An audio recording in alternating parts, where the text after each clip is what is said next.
Now voted as Africa's top travel blog for 2 years running now, this lovely couple has inspired us to get out there and see the world. Friends of the show, Lauren and Vaughan Manuel McShane, are back in studio this time to discuss the work they've done with National Geographic.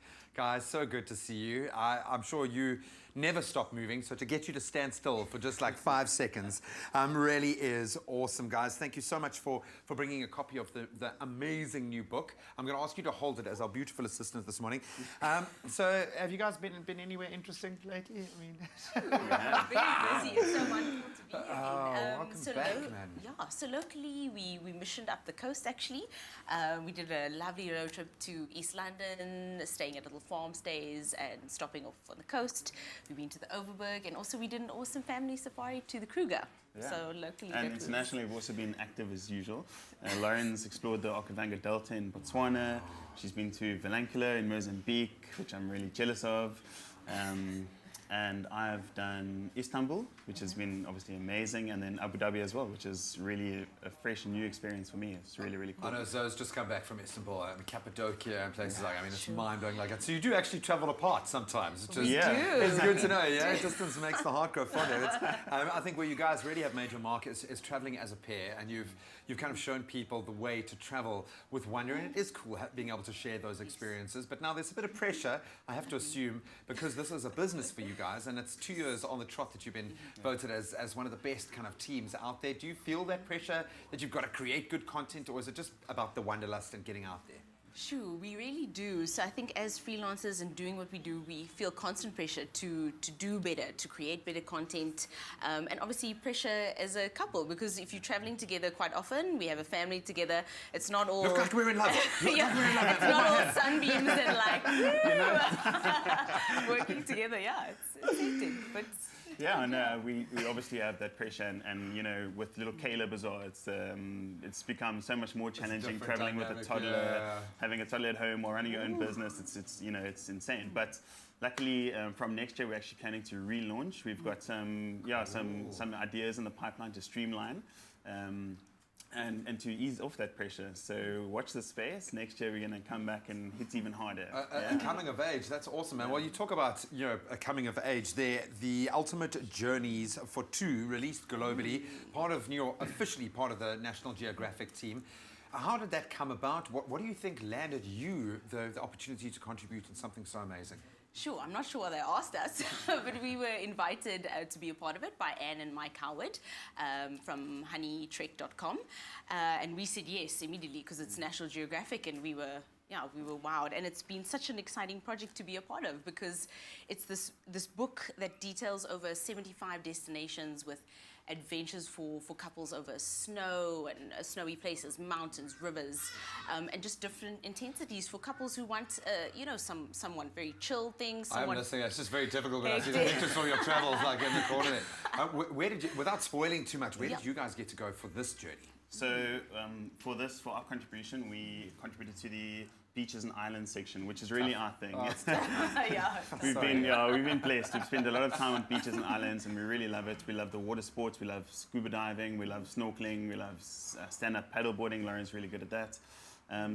We got to contribute and chat about Tioman Island, which is just a beautiful, lush, tropical island in Malaysia. And I mean, get the book and check it out. Do you bump into other bloggers when you're on your travels? Yeah, are there other couples? Do you kind of stand out? Well, luckily, that's one of the best parts of our job, is that we do get to connect with like-minded people who are creating stories across the globe. And we connect with lots of them before we even go there. So we find each other on Facebook. The power of online. It is. Facebook's like it's like LinkedIn of travel bloggers. Oh man, you guys are proud advocates for your industry, for South Africa, for what you do on a daily basis. It's amazing, man. You have a tough life, man. So can't wait for all those new things coming your way. Ultimate Journey, of course, for Two is available online and will hit South African stores later this year, and you could win a copy. All you need to do is reply to the competition post on our Facebook page. That's Expresso Morning Show Facebook, and the best comment will be announced live on the show. So tune in on Thursday to find out if you're a winner. It does look amazing, and that competition closes at midnight tonight. And of course, terms and conditions can be found on expressoshow.com. It's my feel-good breakfast show. We continue with our focus on travel now, exploring this beautiful continent. We're loving having Lauren and Vaughan back with us again. You guys live the most incredible life.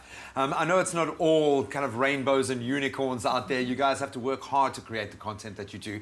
That's how you keep winning these awards and recognized as two of the best bloggers out there, vloggers. Absolutely love the content that you've shown us today, but let's focus on Africa. You mentioned earlier that you have done recently Botswana. What was that experience like? I mean, the Okavango must be spellbinding. It was mind-blowing. Vaughan's actually very jealous. It's been one of his one of the destinations he really wanted to go to, and I was blown away. It really is one of those true wilderness areas that you will go, you won't see any other people, any other cars, and you'll go from, you know, Makora rides in the swamps, all the way to, that was actually on the, you know, on the landing strip in the middle of the bush. Oh my word. With the animals. They call them the immigration officers, you know, just kind of hang out waiting for you to land. And it was an incredible experience. Has this inspired a wanderlust to explore more of Africa? Where would you like to go, Vaughan? What's on your bucket list? Absolutely. I mean, we've done so little of Africa, and I mean, we've done a little chunk of this southern tip, you know, Lesotho, Swaziland, Zimbabwe, Zambia. But I mean, really would love to head to Malawi, Morocco, Uganda. There is so much to see and explore in Africa.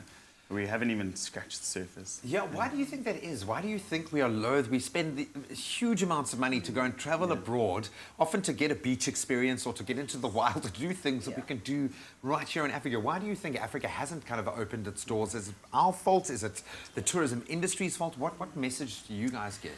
Well, from our perspective, I think it really is expense-wise. So flights to travel throughout Africa are really quite pricey. So just to give you an example, flying to Mozambique, to Vilanculos from Joburg is the same price that to fly to Bali or to Europe. Wow. So you've got to take that into account, and obviously lots of the countries are also in dollars. So it really limits you in terms of, you know, your spending power as a South African. So we need those carriers to open those routes, man. Bring those down.